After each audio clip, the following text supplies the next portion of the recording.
Le général Daouda Diop peut-il être l'homme de la situation quand il s'agira de bloquer ou de stopper ce général de voyous du nom de Moussa Fall lorsque Macky Sall sera tenté, comme il le fait tout le temps, de donner des ordres malsains pour mater des patriotes? Telle est la question dont je me pose suite à une publication que j'ai vue sur Internet, sur la page de ce grand monsieur du nom de Akhenaton, qui a fait une publication que je trouve très intéressante et qui m'a donné des idées me permettant de pencher sur la question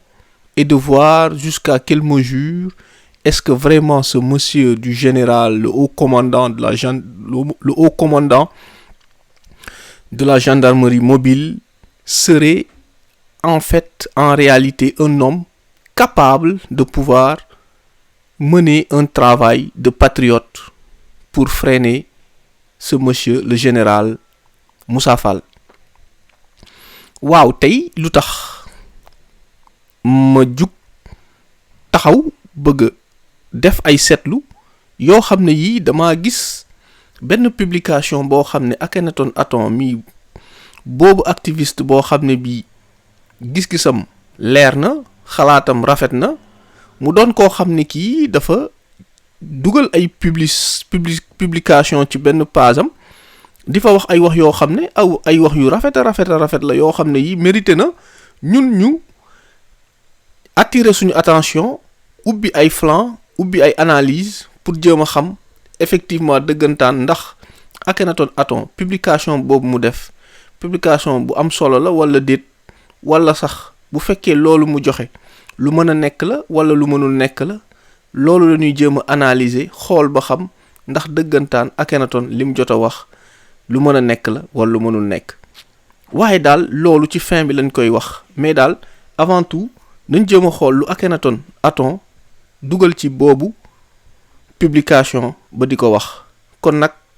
ma di leen ñaan rek ngeen déglul ma wala ngeen xoolal ma boobu publication ñu commenter ko. waaye balaa ñu di ko commenter dañuy ubbi xool le parcours de monsieur le général, le haut commandant mobile de la gendarmerie, jéem a xam dëggantaan lan mooy parcours am, lan mooy jaar-jaaram, lan la jot a def ba li tax Akhenaton dem bay focaliser wu ci kooku. nga xam ne kon Akhenaton lépp lu mu wax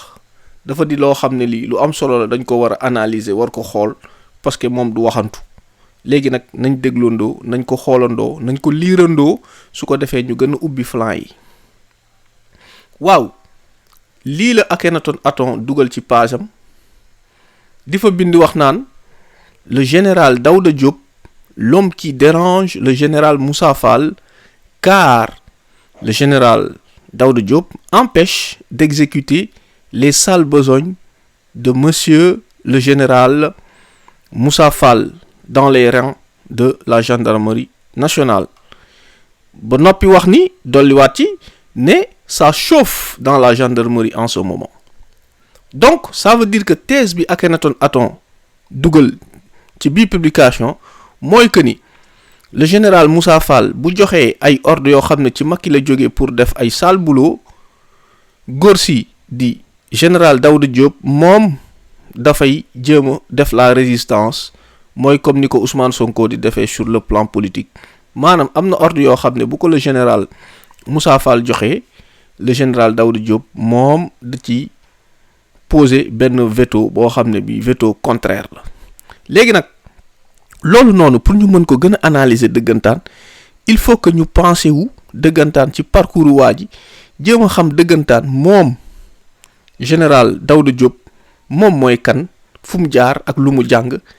ba àgg fii ci niveau bi mu nekk. ñu jéem a xool ndax dëggantaan li Akhenaton Aton wax, li nga xam ne daanaka man gëm naa ko, waaye damay jéem a comprendre ba xam lu tax Akhenaton Aton wax ko, fan la ko sukkandiku, ak xëy na li ma yaakaar man moo tax mu wax ko. léegi nag damay jéem a dellu rek xool parcours waa ji sur le point de vue académique, ba pare ma jéem a xool def benn analyse boo xam ne sur le point de vue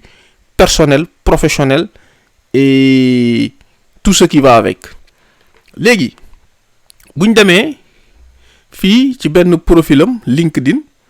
boo fa demee yow da ngay gis loo xam ne lii lu intéressant la loo xam ne ci parcours waa ji la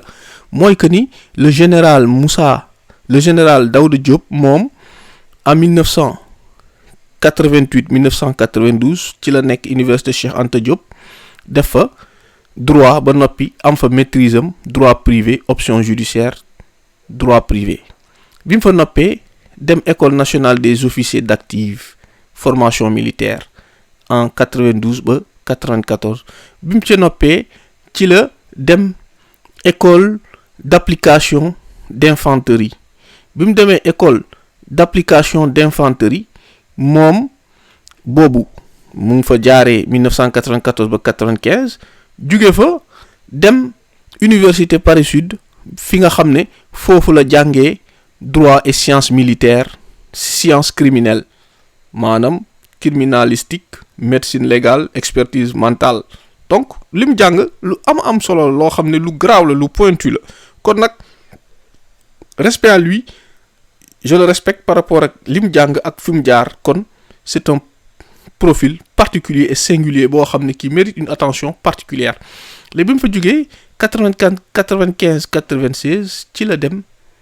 EOGN muy école des officiers de la gendarmerie nationale jàngee fa sûreté intérieure pare fa dem université René Descartes kon bokk gis nga waa ji li mu jàng bari na formation yu mu def bari na fi mu jaar bari na te bi mu demee université René Descartes mooy Paris 5 foofu li mu fa jàng mooy criminalistique et sciences criminelles boobu 2001 la ak 2002 la ko fa jafe bon nga gis même année bi bon xoolee parce que dafa mel ni ñaari université yooyu ñoo c'était la même université pratiquement dafa mel ni li mu jàng waaw en tout cas 2001 2002 en tout cas li ma gis ni ñaari université dafa mel ni benn la quoi c'était à l'époque peut-être université Paris 5 peut-être que tey ñu changé je ne sais pas léegi 2004 2005 dem état-major de Libreville Gabon pare fa dem Canadian Forces Languages School foofu li mu fa jàng mooy certification en anglais langue anglaise et littérature lettres ok bu mu fa paree 2012 2013 jàngee école militaire de idiomas ca Madrid Espagne léegi nag 2012 2013 tamit même année bi jàngee fa espagnol en Spanish Joint Staff College léegi nag moo xool en tout cas li mu jàng bari na mais li ñu gën a intéressé mooy fii moo ñu gën a intéressé période bii nii mooy expérience maanaam moom boo xoolee le général Daouda Diop moom li mu jàng li ci am doole li ci gën a am doole mooy lii mooy lan mooy en tout cas xam naa ni moom il était gouverneur militaire du palais gis nga lii lu am solo ngi lii lu am solo en tout cas il était gouverneur militaire du palais de la République depuis novembre 2017 ba 2021 yaa ngi gis maintenant à partir de juillet 2021 ci la ko Macky Sall def commandant de la gendarmerie mobile xam nga yokk gradam yóbbu ko nekk def ko général de la gendarmerie gis nga léegi nag loolu lu am solo la donc lii parcours la boo xam ne parcours militaire la ak parcours académique fii daal li mu jot a def lañu jot a teg ci kaw table bi mais léegi lii nii am na solo mais li ñu gën a intéressé dëggantaan mooy li ci kanam mooy lii nga xam ne lii lu am solo la te loolu dañ koo war a càmbar dañ koo war a saytu dañ koo war a xool bu baax après loolu ci laay gën a tënku pour gën a teg sama analyse pour gën a wax effectivement ndax Akhenaton li mu wax lu mën a nekk la wala li mu wax ay waxu daanu saret la wala leneen mais daal foofu laay tënku man fa laay gën a teg sama yaakaar foofu laay gën a teg sama programme pour gën a wax effectivement ndax Akhenaton li mu wax noonu lu mën a nekk la wala dafa di loo xam ne du mën a nekk waaw léegi nag fii nag laay def benn affaire boo xam ne bii damay jël benn article boo xam ne waa GFM ñoo ko def ci Le Général. léegi loolu noonu dafa attirer sama attention nekk loo xam ne lii lu ama am solo la pour wane le parcours et la rigueur et la personnalité de l'homme. En fait ñu ngi tuddee article bi Daouda Diop un général droit dans ses bottes. kon yaa ngi gis capacité yu waa ji am mais daal li ñu gën a intéressé mooy damay tibb ay témoignages yoo xam ne ay nit a ko def, ay nit yoo xam ne wax dëgg yàlla ñooñu duñu ay nit yoo xam ne dañuy tricher, ay nit njaay lañu, ay nit yu wóor lañu, ay nit la yoo xam ne lépp luñ la wax moom war nga ci mën a teg sa baaram, teg ci sa loxo, xam ne lii ñu wax lu am solo la, lu am solo la. yéen a ngi fàttaliku mooy bandi bu mag boobu noonu te muy Alex daan ànd ak Ino. dama ne Alex moomu ci boppam nga xam ne dañ koo gracier, moom ci boppam Alex moo def ay témoignages yu rafet ci Le Général Daouda Diop di wax ci moom loo xam ne lii man bi ma ko gisee, bi ma ko liiree wax dëgg yàlla damaa gën a gëm waxu Akhenaton que ni waa ji effectivement il a un profil, un parcours, xam nga benn genre psychologie boo xam ne bu koy entouré buy wane ni waa ji dëggantaan nit njaay la, nit ku wóor la, nit ku am solo la, koo xam ne kii foog ma ubbi ay buntu yoo xam ne fa laay jaar jéem a def ay analyse xool bu baax waa ji moom mooy kan. parce que yaa ngi gis fii ñu ngi wax lu am solo, ñu ni moom Alex tombé sous le crime de vol en réunion plus braquage, il n'oppose aucune résistance face à Daouda Diop. moom Alex bandi boobu noonu, il n'oppose aucune résistance face à Daouda Diop. pourquoi? parce que loolu moo ci garaaw quoi. parce que Alex du dof, nit la, am na xel, ndax bu nekkuloon ku am xel du mën a def loolu mu defoon. léegi nee na 22 ans après, Alex s'en souvient toujours. Sans une once de rancune, il parle de ce gendarme qu'il a traqué, qu'il a trouvé et arrêté et mis en prison. Partout où je passais, on me disait que quelqu'un me recherchait. C'est lorsqu'il m'a arrêté que j'ai su que c'était lui. Cette arrestation m'a certes coûté 21 années de ma vie, mais Daouda reste un homme pour qui j'ai beaucoup de respect et de considération, confie Alex. kon gis nga waa ji moo ko téye dugal ko kaso, mais il n'a aucune rancune. lu waral loolu la ñu war a xoolaat bu baax, lu tax loolu am, lu tax Alex am boobu attitude. parce que Alex nee na le premier contact avec le gendarme l'a marqué. Il est d'une droiture extraordinaire. donc yaa ngi gis, donc le gendarme Daouda moom il est d'une droiture exceptionnelle, parce que c'est son ennemi qui le dit. bon c'est pas son ennemi, mais quelqu'un qui était censé l'être. bon noppi nee na il est incorruptible. quand il m'a arrêté, j'ai voulu le corrompre en lui remettant de l'argent, mais il a dit niet. ça ne l'intéressait pas, m'a-t-il dit. Seul son travail lui importait. Ce qui m'a impressionné, car lorsque la police m'avait antérieurement arrêté, j'ai remis 750 000 francs CFA à quelqu'un et on nous a laissé partir, alors que j'avais de la drogue et beaucoup d'autres choses par devers moi, raconte-t-il.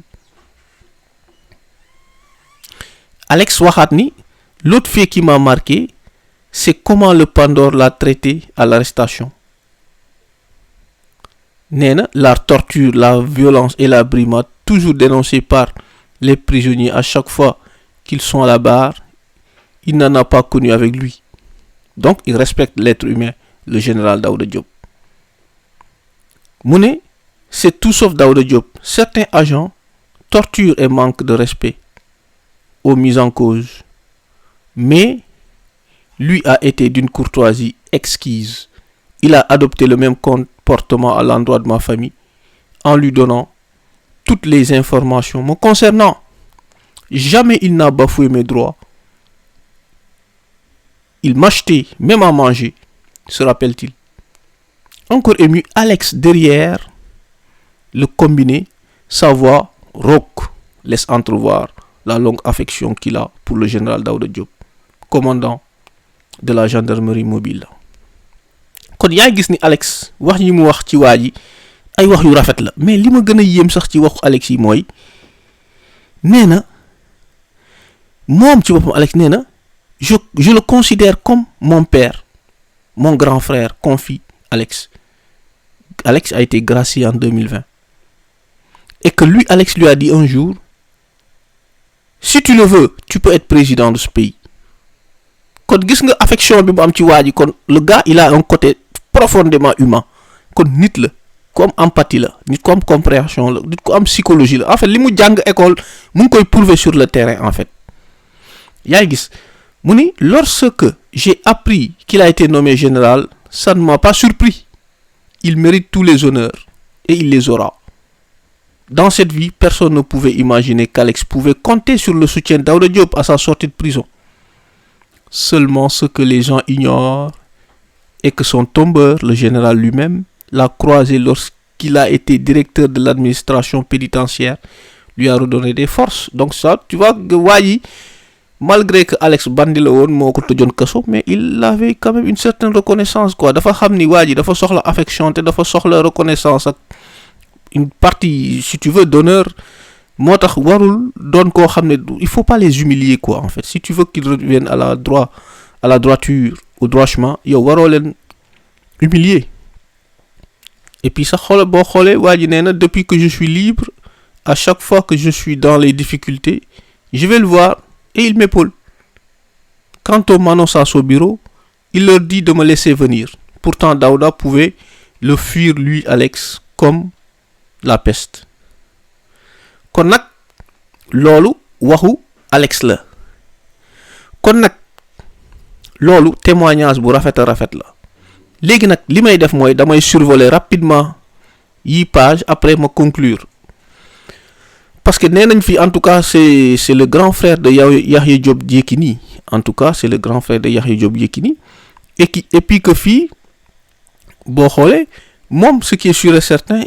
c'est un mec maanaam liggéeykat la moom. C'est un travailleur de passion. C'est quelqu'un qui travaille dur.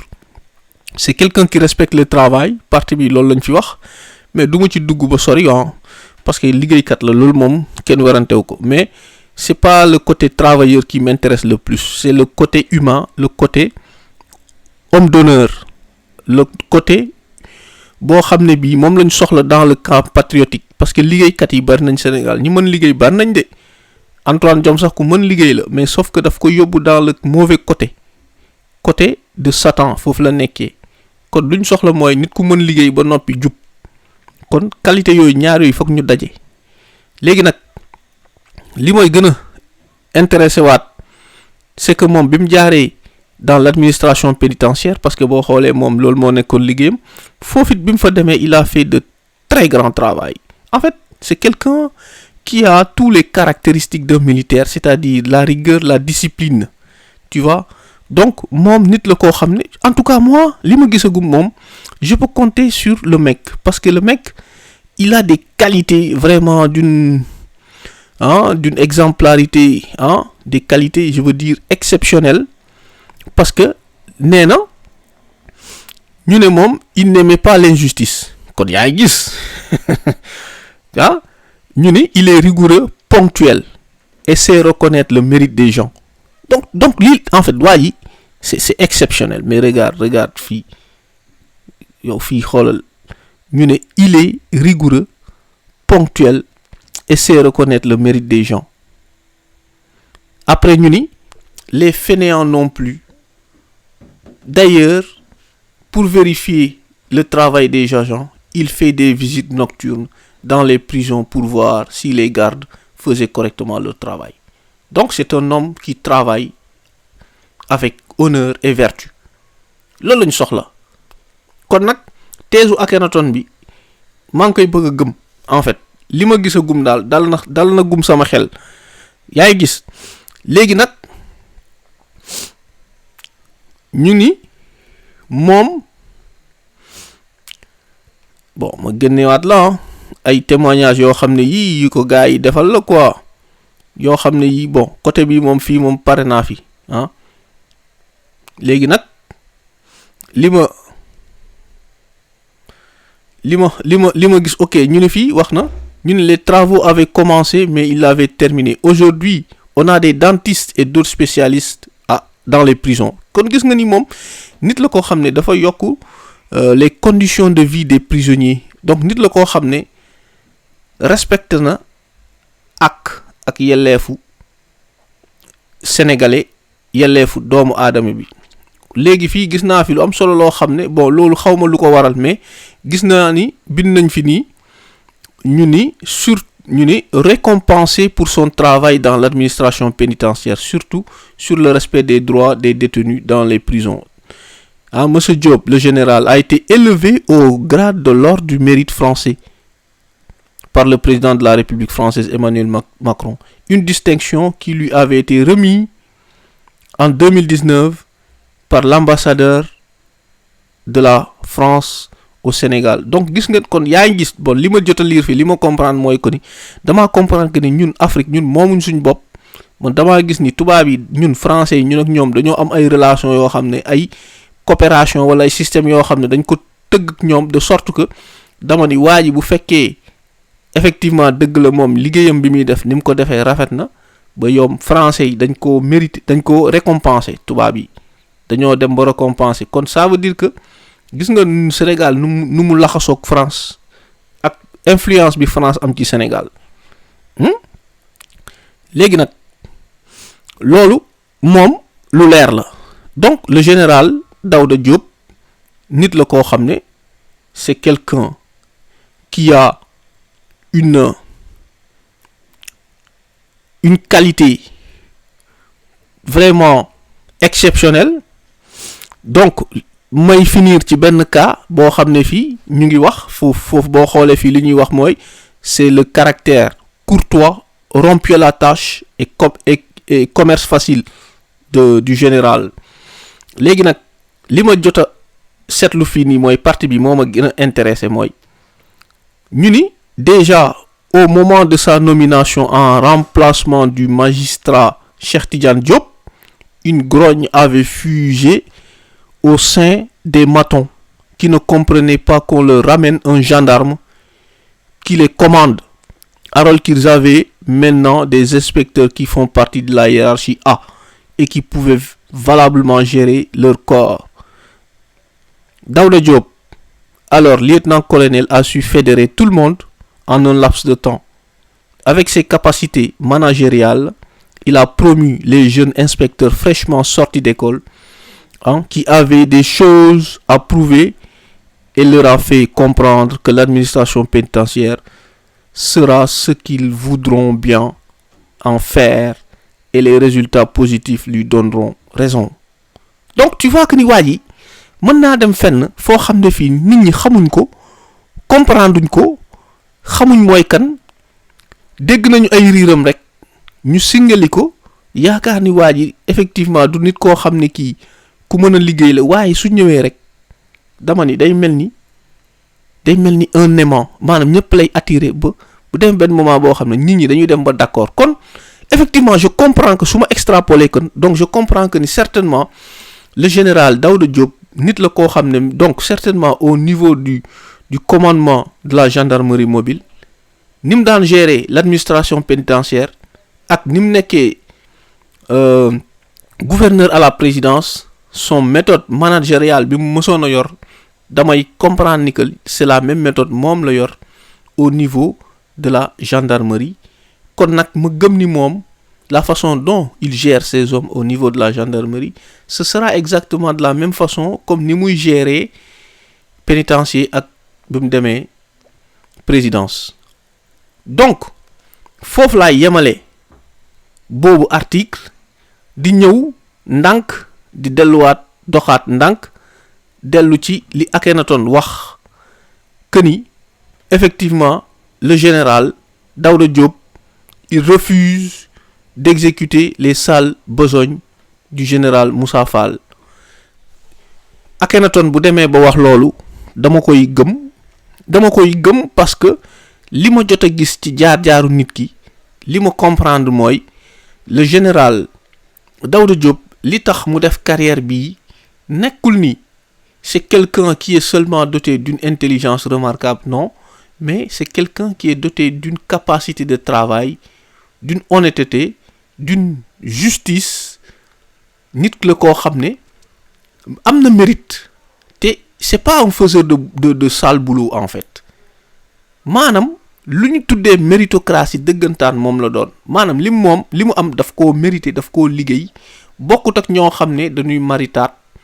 wala di teg dil di lëbëj di jaxase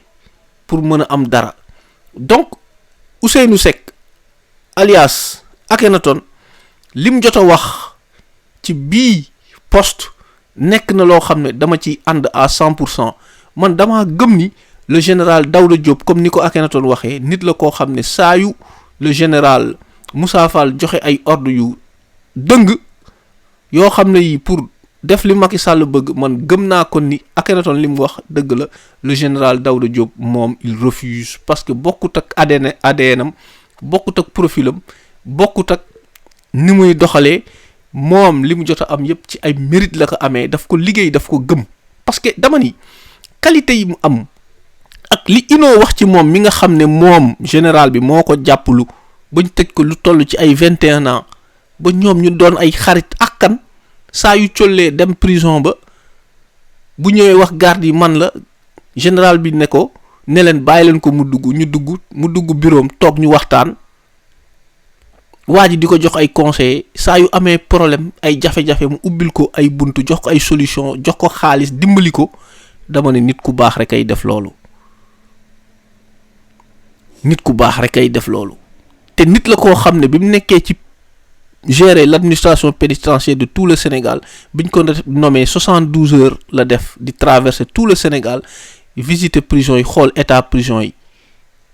kon nit la koo xam ne xam na ak doomu aadama day fexe ba yow garde yi ak prisonniers yi nekk dans une belle harmonie nit la koo xam ne maanaam lépp loo ko jox dafay fexe ba ni nga ko joxee noonu la koy gérer comme ni nga ko bëggee de façon sérieuse donc li may conclure effectivement lu tax may gën a joxe sama xalaat mooy que ni dama wax ni le général le commandant de la gendarmerie mobile moom yor na ay jikko ay mandargaw patriote dama ni à un moment donné là message bi may lancer dama koy lancer directement ci moom damay wax ni monsieur le général à un moment donné parfois il faut savoir prendre ses responsabilités parce que xoolal lu tax ma wax la ko mooy Akhenaton wax na mais tam boo gisee Alex li mu jot a wax ci yow ne la grand yow ak ni nga mel yow sax mën nga nekk président de la république loolu nit du ko wax nit ci ay caaxaan dafa am lu bari lu mu gis ci yow ay qualité yoo xam ne yi moo attiré attention moo xam ne yow am nga qualité yu exceptionnelle yoo xam ne dama ni ku mel ni le général Moussa Fall warulaa jël di la bon daf koy jéem warulaa jël di la dugal ci gaalu dof di la yóbbu di la këlli-këllee te nga doon koo xam ne t'es un homme méritant. Donc à un moment donné damay attirer sa attention monsieur le général avec courtoisie avec tous les honneurs et toutes les bienséances possibles dama lay wax ni à un moment donné buñ demee ba tollu fenn fi au sein de la gendarmerie monsieur le général je m'incline devant vous, il faut savoir prendre vos responsabilités en bon officier supérieur ou même officier général de l'armée. Parce que ñun ñi dañoo yaakaar ci yow quoi. Parce que bu amee ñoo xam ne ils font le travail pour satisfaire le prince, il faut que mu am ñeneen ñuy def le contre-travail pour satisfaire le peuple. Te ñun ñi dans la gendarmerie ci yow lañ ko yaakaare. Kon nag j'appelle et je lance un appel à monsieur le général bu fekkee mu ngi may dégg mooy que ni li ma koy wax nii na ko bàyyi xel nit la ko xam ne am na rigueur am na discipline am na persévérance am na intelligence am na ay qualité yu baree bari yoo xam ne mënuma koo fiyee lim à un moment donné Moussa Fall bu naree def yenn yi monsieur le général encore une fois je m'incline devant vous pour vous dire de prendre votre responsabilité te loolu ñu ngi ko yaakaare ci yow au sein de la gendarmerie am nañ bu baax yaakaar ci yow kon Akhenaton on le remercie encore davantage. Poste bi mu def ñu ngi koy remercier ndax bu dul woon moom du ma xam le général bi du ma dem sax defi ay recherche ba xam son parcours académique et son parcours professionnel, ses qualités intrinsèques, ses capacités intrinsèques du ma ko xam. kon nag bu ma xoolee ni muy doxalee, je vois que c'est un homme de vertu et de talent. Donc je compte beaucoup, yaakaar nañ ñun am nañ yaakaar lool ci moom, monsieur le général, le commandant de la gendarmerie mobile, pour que mu jël ay responsabilités am, ñu bañ koo dugal ci gaal googu ñu ne di koy embarquer di ko yóbbu ci defloo ko yoo xam ne yi kenn xamul lu mu doon, di abattre ay patriotes ci mbedd mi, di defloo patriote, di gaañ patriote, di leen def yoo xam ne yii dama ni ça salit l'honneur et l'image de la gendarmerie dont lui il fait partie, alors que lui c'est un homme de vertu, de talent, de capacité, de rigueur et de tout ce qu'il y a comme valeur humaine. Donc monsieur le général, je m'incline encore devant vous pour vous dire merci de ne pas accepter de vous faire embobiner et de vous faire rouler dans la farine et de vous faire jouer le sale boulot. Merci à vous, monsieur le général. Merci à Kenaton, Aton. Bravo et à bientôt.